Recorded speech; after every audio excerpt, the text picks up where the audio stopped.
Receiving the call is a rush like no other. You've worked so hard, the anticipation, you're waiting and to actually get that call.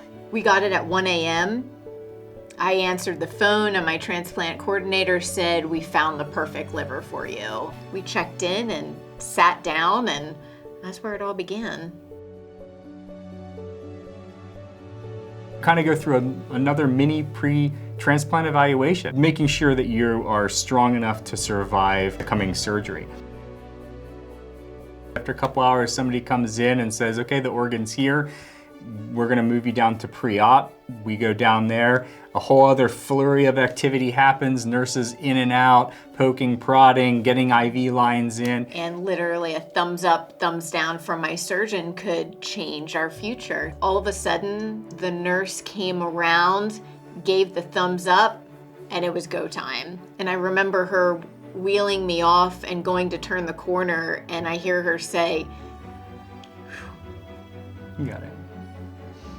I hear her say, "Do you want to say bye to your husband one more time?" And those moments are really hard, because then you do wonder if it's the one more time or the last time. So I remember he came running down the hallway. I really just let go and trusted and just hoped that I would wake up on the other side. I always had this feeling that if I could just wake up after surgery and see Noah, that everything would be okay.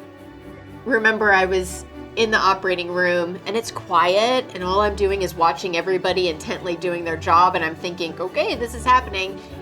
So I said out loud, "Everybody's feeling positive today, right?"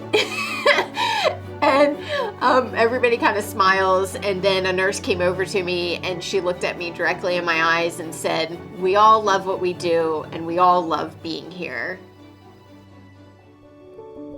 So my first memory after transplant is waking up, and all of a sudden the first thing I see are silhouettes of my dad and Noah walking in the hallway to enter the room, and I thought, no way, I did it. The double doors swing open, there she is, awake, not intubated, looks fantastic for just going through one of the biggest surgeries your body can endure, and there she is, looking around the room, and she sees her dad and I. So I had a tube down my nose that made me not be able to talk, so I tried as hard as I could and wanted to communicate, so I was writing stuff, and I drew 3 stick people to represent Noah, me, and Dad, and I put, "This is all I had wished for." I've been through a lot of operations to know that when they sit you up, which they try and get you to move and walk as soon as possible, that's your start to recovery. Just those first steps, which are so hard and painful, and it didn't take long until I had to sit down again.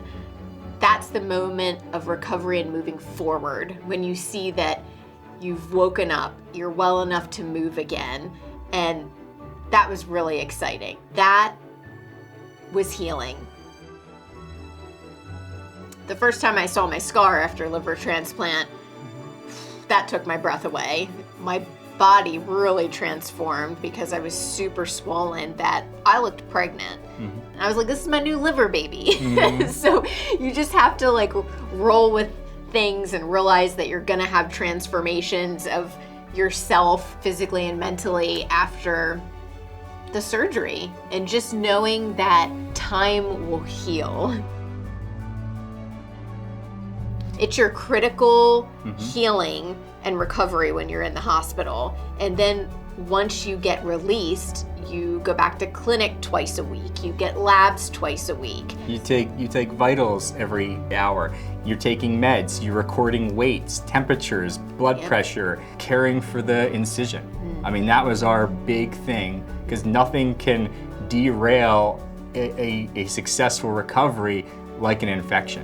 The big thing for us was, again, trying to control these pieces that we could try to control, to feel empowered in her health and in her recovery. It's amazing because life just continues to go on. We worked so hard throughout this transplant journey to stay well, get us to the next step, closer to transplant. It's important for us to be able to trust our healthcare team and trust the process and know when we have to work really hard and then know when we have to just let go and put it in the hands of our surgeons and doctors and nurses.